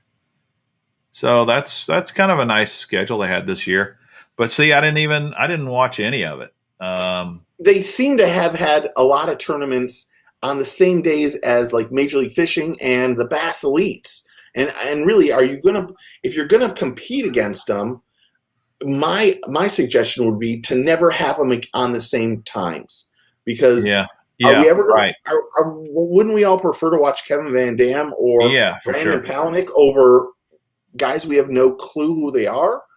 Hey, they do have Fat Cat Newton. I know, and I like him a lot. He's actually a good dude. He's a good friend of mine. I love him. And I think he's a good ambassador for the league there. I like Luke Duncan. I like Luke as well. He's great. You want to know what? I like David Dudley, even though he doesn't reply to any texts. Yeah, Dave Dudley is he fishing the NPFL this year? No, he's one of the announcers. Oh, yes. Yeah, him and Luke are the announcers. That just goes to show you. I knew Luke was. I didn't know Dave Dudley was. And David is a good fisherman. I mean, he's really good. And he has a really good personality. I talked to David when Major League Fishing was going on, when the stuff was happening, and he was just good to talk to. Okay, so it looks like Texas Huntsman Watch, is it? Yeah. It says it's a fun in between league to watch. Yeah, Gramps likes Luke's Not So Live. I don't even know what he says. He likes his podcast. His podcast, yes. But Gramps apparently only watches Major League Fishing. He doesn't watch bass anymore. Oh, why? I wonder why he doesn't watch. Did you ask him that when you were just on his show? How did it go? I watched most of that. It went great. It was a good time. I really enjoyed it, and had fun on his show. And yeah, he has a nice little show going, and it went really fast. We had a lot to talk about. We got a lot in common, you know. Yeah. And we start talking about fishing. It goes fast. Yeah. Tom said they can't set their schedule up because they don't know their rosters are set yet. Expect some surprises from anglers trying to get in. Yeah. That I'm looking forward to see. Because cool. Quite honestly, NPFL is the most expensive tournament to fish in with the least amount of money to win in all of the big ones. Yeah, so there's got to be a payoff for that. If you're going to invest the money and you know you're going to earn less, then what's in it for you? I guess the option is, well, I can't get into BASS and Major League Fishing, so this gives me a chance. Maybe that's the thinking. Yeah. It's a lot of money. It's $5,000 to be in that, and the payout to win is $50,000. Where Major League Fishing, the anglers pay $1,700 to fish, and if you're in the Bass Pro Tour, and you win $100,000, and for the elites, I think it's about $2,300 or $2,500, and you win $100,000. So, but you have if you look at if you look at the NPFL Angler of the Year race, it shows what their yearly earnings have been so far, and there's been a couple that have made $100,000 this year. For the year. Yeah, Keith Carson and Sukup have won 2 tournaments each, or been real close to. I think. Hey George, no, I've not thrown that goldfish because I'm giving away the Dark Horse tackle box as one of my giveaways, so I left the goldfish in there. Good question, though. If anybody wants to see it, I'll show you so you guys are wondering. In the Dark Horse tackle box, they gave me this orange goldfish crankbait by Sleigh Right Fishing. What's that one? Can I see it? Sleigh Right Fishing. The color's called Burst Fire goldfish. Let me see if I can get it out. I don't know why you would ever put anything with treble hooks in a plastic bag. It makes no sense. I have been stuck with treble hooks more in the last week than any time in my life. Look, I mean, a lure with treble hooks should never go in a plastic bag. It goes against physics. It's practically impossible. That's how you've got to do it. You've got to literally rip the bag apart to get it out. Here it is, though. If you want to see it, Steve. Oh, that's nice. It's pretty. It's a square, Bill. Yeah. Those hooks, the hook. They're just standard hooks. Beefy. There's nothing special about these hooks. But yeah, that's a lure by Sleigh Right Fishing. And it came in the Dark Horse tackle box. And my second Dark Horse tackle box is on the way, Nice. guys. So it should be here this week. And when it is, I'll show you what's in it. Tom said it gives a lot of regional pros a place to put their money in without quitting their jobs or breaking up their family. There's something to be said about that. The problem there is something to be said about that. A lot of these guys have paid $30,000 for a year, and a lot of them are working full-time jobs as well outside of fishing. That's right. Yeah. I mean, so I remember that now. That was one of their goals, to give guys who are really good sticks, but also, maybe not doing this full-time 365 days a year, a chance. And I like that. I actually like that a lot. So as of right now, anybody who's like 22nd and below is not going to make their money back. Well, there might be one or two is not going to make their money back for what they put out. Yeah, there's only one tournament. There's only one tournament left, and then the championship. Do they make any money on the championship tournament or not? I think they do. I mean, there's just so many people that and it is how it's a tough. People think that a lot of people think that getting into fishing, tournament fishing, you're going to make tons of money. I mean, look at a perfect example is Rob Turkla, who doesn't need to be in any tournaments at all. He's 60th in points for the year. Has only made $18,000.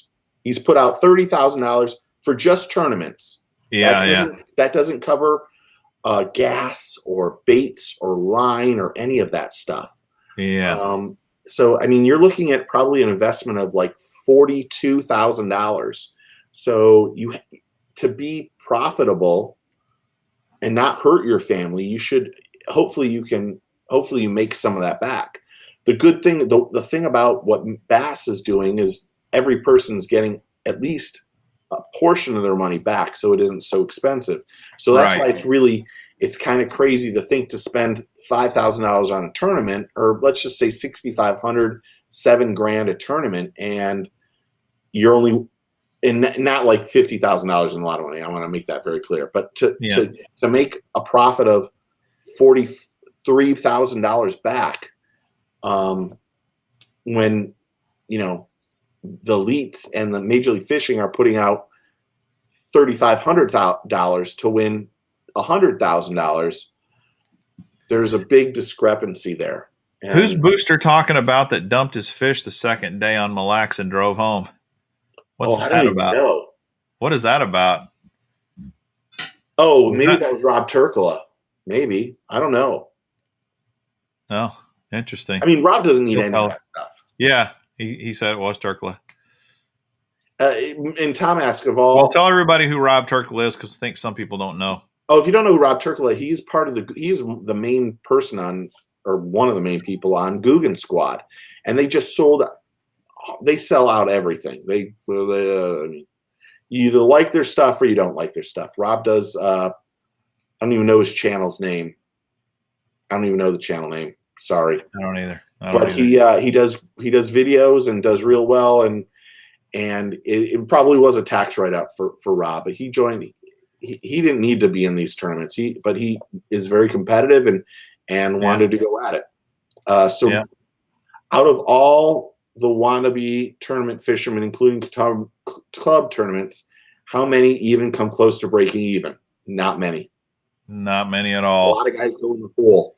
If you don't win a tournament or you're not consistent, you're not breaking even. I know they pay for their tournaments with sponsorship money. I mean, that's how they do it. Yeah, I don't think these guys on MPFL. Yeah, these guys probably don't. But on the other two circuits, a lot of those pros get their sponsors to pay for their tournament entry fees. Yeah, if you can do that, you can be successful. But we had Brandon Card on, and I don't think he would be mad for me saying this. It took Brandon 3 or 4 years to finally make a penny into what he had put out. Yeah, because exactly. Those first few years are really tough. They're brutal. Oh, yeah, they really are. TV. Thank you, Booster. Yeah, look, I guess he's changed it. It used to be Lunkers TV. Now it's just his name. Yeah, that makes sense. Yeah, it does. It's branding. I like him. I watched him. I used to watch his channel before he became a Guggen, and it was pretty good TV. It was, it was just typical fishing stuff. Once he became a Guggen, I quit watching that stuff. Yeah, I used to watch it, and then he had a thing about somebody called his wife the C word. And in the middle of the video, Thomas and I are watching the video. He said the C word. And Thomas was like, "What does that mean?" And I was like, "Okay, unsubscribe. You are out of the Chapman loop." And I did meet him at the Harris Chain this year. And while he was game face and doing his thing, he was a very nice young man. Very nice young man. Yeah, I think he is. I don't have anything bad to say about Rob. I think I will be honest. I think he's crazy for doing this because I think this. I just think, why put yourself through the stress and the torture of everybody who talks badly about you, about how you're doing or how well you're not doing, and you're so successful at what you've done in the past. Just don't do it. Don't do it. But I think it's great that he's trying it, and supposedly next year it's even going to be he's going to try some other stuff. So I wish him the best of luck. He's living the dream. Mm-hmm. Okay, we talked about MPFL. I want to know, did anyone watch Micah Canelli's new TV show? I totally forgot about it. I did hear something briefly about it, but what is Canelli doing now? He's fished some kayak tournaments, not many, a couple, I think. He fished, and he won one, by the way. He won the Chesapeake Bay BASS kayak tournament this year. But there weren't a lot of people in that one. There was 140 or something like that. I was told 52. Oh, really? Usually there are way more than that, but maybe so. Yeah, I shouldn't speak because I haven't verified that. He won regardless. Still amazing. And he's fishing some opens, like I saw him on the Toyota Series up there at St. Lawrence. I'm just kind of scratching my head, like, what is he doing? What's the plan for Mike? Has he said? Because I don't follow him that close, but I am curious. I think he has to fish the kayak opens because of his sponsorship with Hobie. Yeah. So I think that's his way of doing that. I think, like the Bassmaster is. I think he's in the opens. I think he's one of the top guys for Angler of the Year. Is he? I thought is he trying to get into the elites? Does anybody know? I mean, he could he get in with an exemption? Do they do that now, or do they quit doing that? I thought he could. Because he's won a classic. He's won some stuff. Maybe I guess I'm completely wrong on the AO.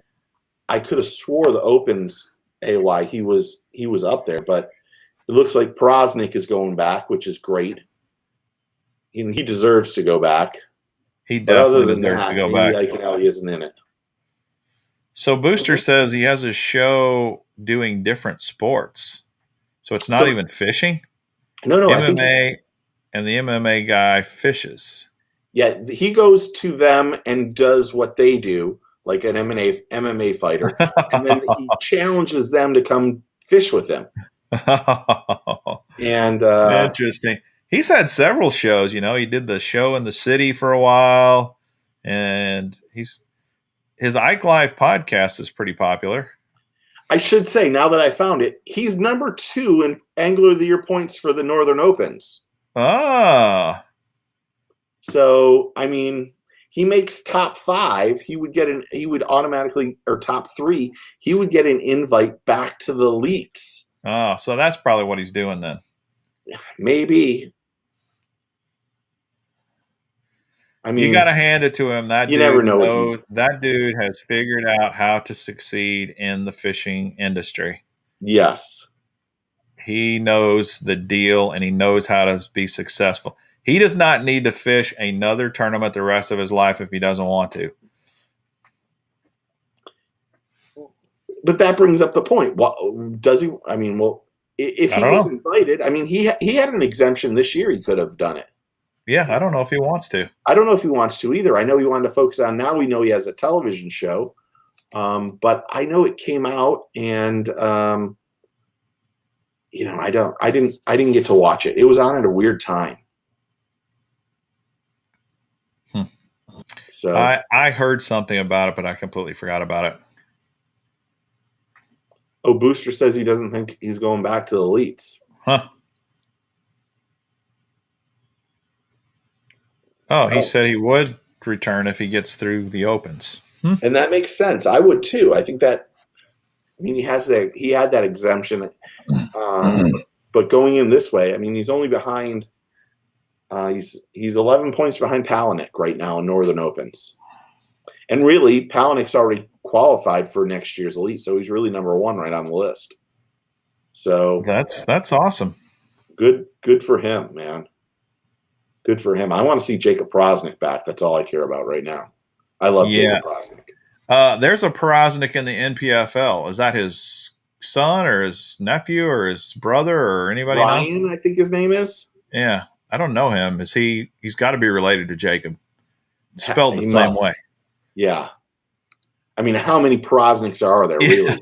Yeah, exactly. It's spelled especially that way. Fishing Pro tournaments. Yeah. He's got to be related.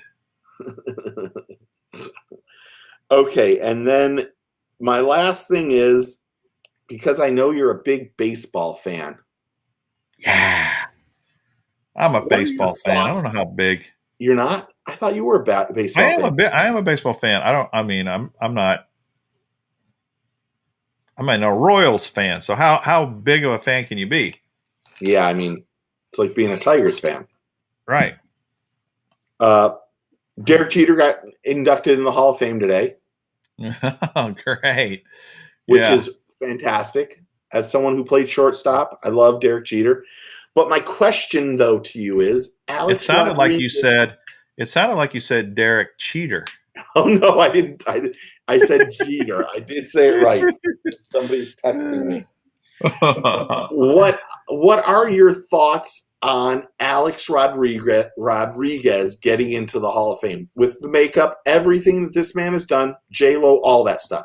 Do you think Alex Rodriguez makes the Hall of Fame? Of course he will. Yeah, they love that kind of stuff, man. That makeup and all that stuff. That's no big deal. But he was always. It was. I don't know his stats. I don't know his stats well enough to know if he deserves to be in the Hall of Fame. I know he was quite the force when he played. Really good ball player. But I've heard critics on. I do listen to a lot of sports talk radio actually, and I've heard a lot of critics say Derek Jeter shouldn't be in the Hall of Fame. No way. Yes, I have heard that. Says Derek Jeter shouldn't be in there. I absolutely have heard that. Now, I don't know why. I can't tell you why. Derek Jeter was unbelievable. Yeah, I've heard I is just kind of mediocre. Hold on. Now you got me. Now you got me. Hold on. Now you got me all. Hold on. Just how many women he slept with actually get him into the Hall of Fame. Yeah, he's definitely well known for that. So this is horrible stats. Over 3,000 hits. Yeah, that's pretty darn impressive. Let's see. Not a real, he wasn't a real home run hitter, but he had 260. But I mean, the guy played 2,700 games. That's impressive. That is impressive. The little B says A-Rod had 696 home runs. Yeah, I mean, A-Rod's numbers are ridiculous. But this was my question about A-Rod. Is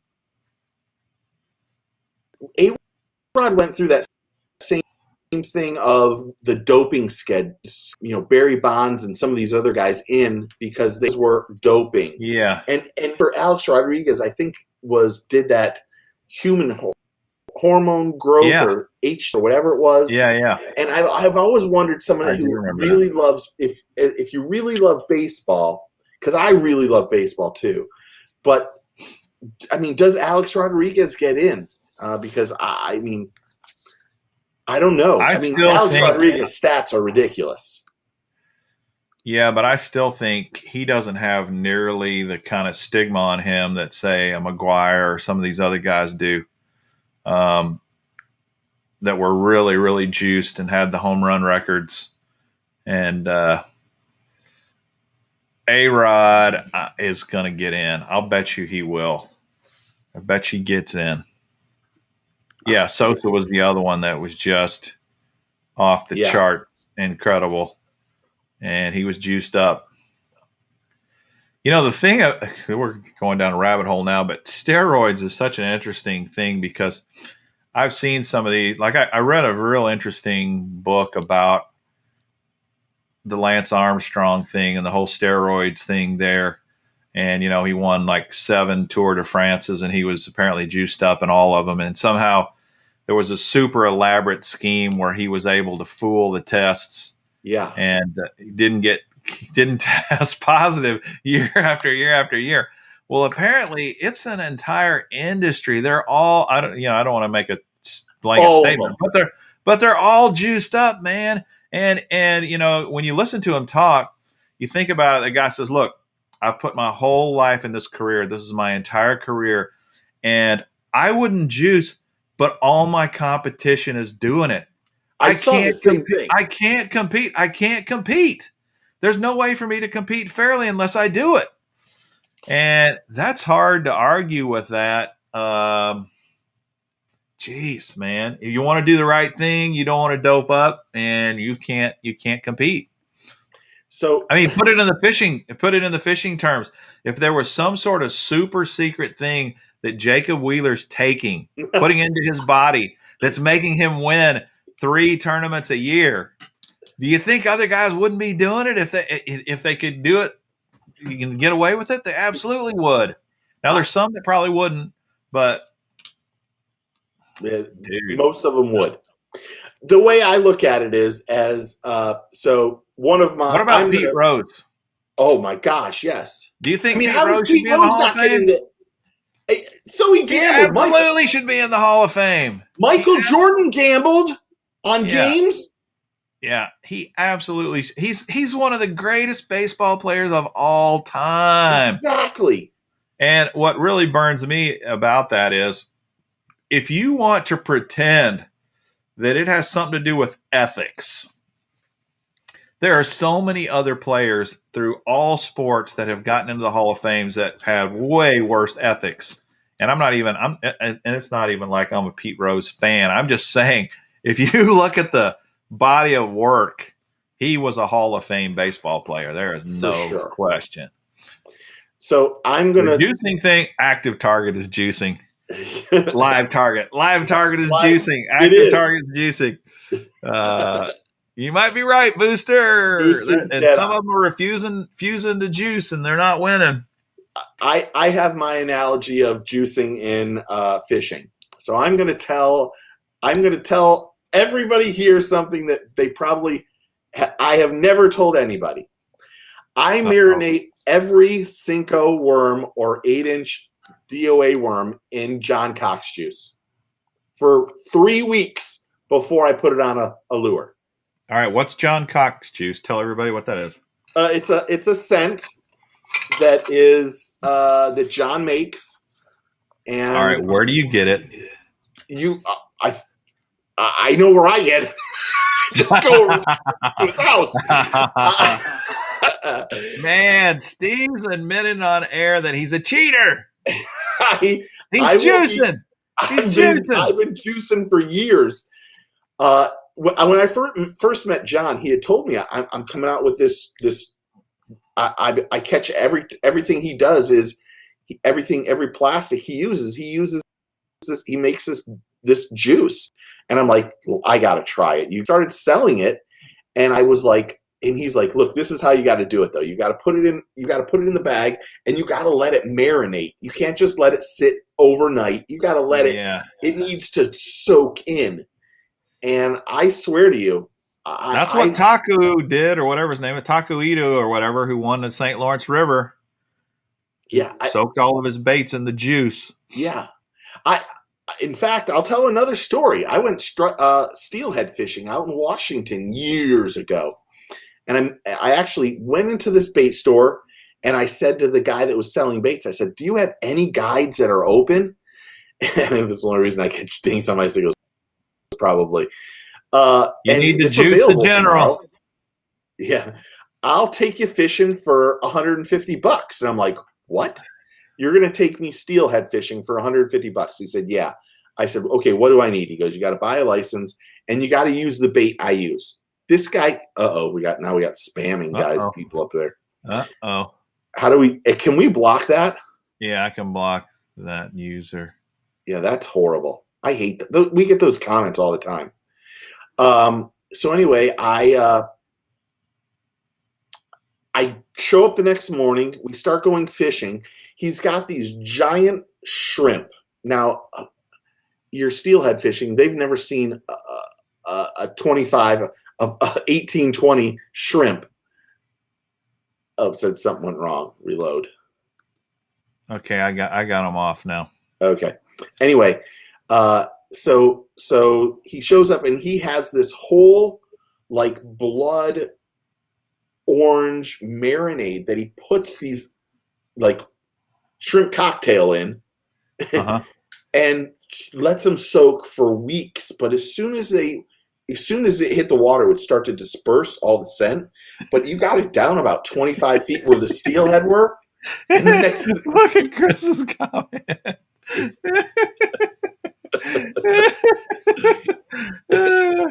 You're right, Chris. You're right, man. Steve's saying he's using John Cox juice on air. Okay, so I used to only call it Cox juice, just so I can. Oh man! I would say nonstop on the radio. You know, I got in trouble for it because they were like, "Look, you can't say Cox juice on the radio." I'm like, "No, it's a product you can buy, so I'm allowed to say it." And our producer used to get wicked mad at me because I'd be like, "Does anyone know what's in Cox juice?" And stuff like this, and all the innuendos. Anyway, these shrimp would get about 25 feet down, and if there was a steelhead underneath the boat, it thumped these things. And I was like, oh my gosh, this is the greatest marinade, whatever you're doing to these shrimp cocktails I've ever seen in my life. Wow.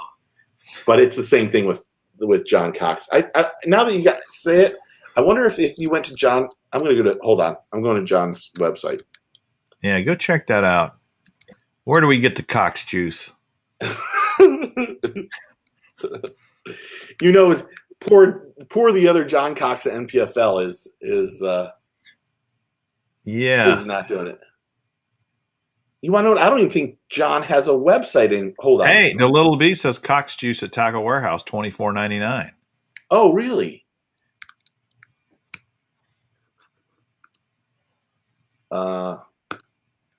Oopsie.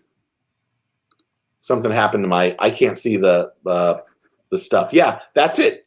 At Tackle Warehouse. Oh my gosh, it's $25 for 4 ounces. Golly. Why not? I will sell some of mine for $12 for 4 ounces because I have a case of it. I might have 2 cases of it. You got an entire case, dude. You could get on the black market, the John Cox Juice black market. It works. I'm not joking. It works. I don't have the small bottles. I have the big bottles. Dang. Yeah, it's wonderful. What do you know? I would send one to you, but I know it would break open, and then you'd be in trouble with every bait that was in there. Yeah, for sure. I wonder who else uses the old John Cox Juice on tour. Juicing their generals. There's a few that use it. I actually thought that it had a tobacco in it, and that's what it was part of it. But he told me that. Well, he didn't confirm or deny that last time we talked. Great, it's a great attractant, and I have bags right now. I'm not joking. Really? Mm-hmm. I do. Interesting. So, well, Berkeley also makes these containers, with liquid that you can put your baits in. The problem with marinating baits, though, is you got to use them pretty quick because it starts breaking them down, and it does. Your baits, so you could go through a lot of money worth of baits. You got to time that. You got to spread that out so that you don't waste a bunch of lures. Yeah, this one doesn't really break them down that bad. He says it's 100% organic. Okay. Does that mean anything? I don't know. I just know that it works. That's all I know. I know that Berkeley stuff. I've put soft plastics in there, and it's just eating them alive over time. Yeah. Yeah. Okay, so what is happening on the channel? Because we only have a little bit of time left. What's happening on the channel? Let's see here. What's happening on yours, and then I'll think about what's happening on mine here. Yeah, I got it. You made me move my stuff over. Okay. I have been, I'll be honest, now that school's back in session, I went and did a bunch of closer looks. Oh, okay. I have that new, I think one of them that's going to come up is the new UV painted crankbait from Tight Lines called the ETAO, I think it's called, ITAO. I finished that one, and then there's a bunch of them from, I did the 10,000 Fish Headhunter because I've had it forever, and some Nori's Frogs that I finished finally. So now that I can get to the springs, I've been able to finally empty out the bin that's sitting over here that actually overfilled, and I had to get another bin because there were that many that I was working on that I didn't get the underwaters for. So a bunch of new closer looks that are going to come out, and then this, everybody else doesn't know this. We'll get our Monster Bass box in the next week or so. We should probably get our Bass Baits Monthly. I am sticking with Bass Baits Monthly and Florida Tackle Club, and I have officially canceled Monster Bass as of ago. I don't know when I told you. Was it been a couple weeks? Wow. Yep, couple weeks. Yep. So there'll be a video about that too at some point. I just need to write stuff down. I got a video that I'm premiering Friday night. It's a 35-minute long video, so that's pretty long for me. Mm-hmm. And it's my best wiggle wart alternatives out there. So I'm really into wiggle warts, as you can see. I got a ton of them hanging behind me here. And these all hanging up here are all original pre-Rapala wiggle warts. I got hundreds of them, and they're very pricey. And there's a lot of guys There's a lot of guys who would like to fish wiggle warts, but they don't want to spend the money. So I got a whole video showing you of a bunch of different crankbaits you could buy that were modeled after the wiggle wart that have tried to they've been trying to copy the wiggle wart, and it's not exactly the same as fishing a wiggle wart, but I had a lot of fun doing it. A lot of fun getting kind of into the details on that. So some people would hate that. Some others that are really into tackle, I think, will like that video quite a bit. Do you show the action of the wiggle wart versus the other ones? Nope, I don't do that. There are a couple other channels out there. You can go watch that if you want. I just show you the actual lures, and I kind of show you some of the things as it relates to colors. There are some very specific wiggle wart colors that are very popular, and there's a lot of copycats out there. Mm-hmm. And that's kind of fun going over. I'm also I also got another tackle fishing backpack review that's coming out. And of course, all my monthly subscription boxes are going to start coming in this week. So I'll be doing some of those. And then I've got some Ketchco baits that I'm going to be doing videos on. And I bought a ton of tackle at Tackle Warehouse and other places during the Labor Day sales. And I'm going to be doing a massive unboxing video of all that stuff when it gets in. Nice. Really cool stuff. I got some cool stuff coming. You are the king. That's right. Right on. I'm going to be living through you with subscription tackle boxes here soon. You may as well. Why waste the money? And let me just say how insane, because we talked about this, and I talked to Vic about this afterwards. The Florida Tackle Club box you got the other day is the greatest subscription box of all time. Amazing. It's insane. I don't know how he does it. It's crazy. You got an $85 value out of that box. I know it. Yeah, how is that possible? I don't know. I was asking you. I was like, how in the world does he do it and make any money? It's a good deal. He made money on that box. That's crazy. He's got some connections. He's definitely got some connection. That's all I can say. It's amazing. It's really cool. Yeah, that box with that lure, that swim bait lure, and the other things was just like I texted him and said I want the same thing. Sweet. I did. That's the God's honest truth. I texted him. I said I just want the same thing as Mr. Bass, and he's like, I can't do that one. I don't know what he said because I didn't get one last month for a bunch of reasons. Yeah, not my reasons, by the way, but. But you know, he was we postponed mine because he has a game plan for me, because there's and I appreciate that other people want the same box as me. I appreciate that. So there's a bunch of people that want the same box, so he wants to get me in line with everybody else. I guess that's the best way to put it. Mm-hmm. But your box was just insane. I watched that video and I was like, I really did. I texted him. I was like, I can't believe you did this. and then we talked to each other, and I was like, dude, what you did there was unbelievable. It was unbelievable. So he's hard to beat. Florida Tackle Club, that's a hard one to beat. And Bass Baits Monthly's trying hard to do it. And really, I've been really pretty happy with Ketchco with those lately, and the Champions Clubs have been pretty good.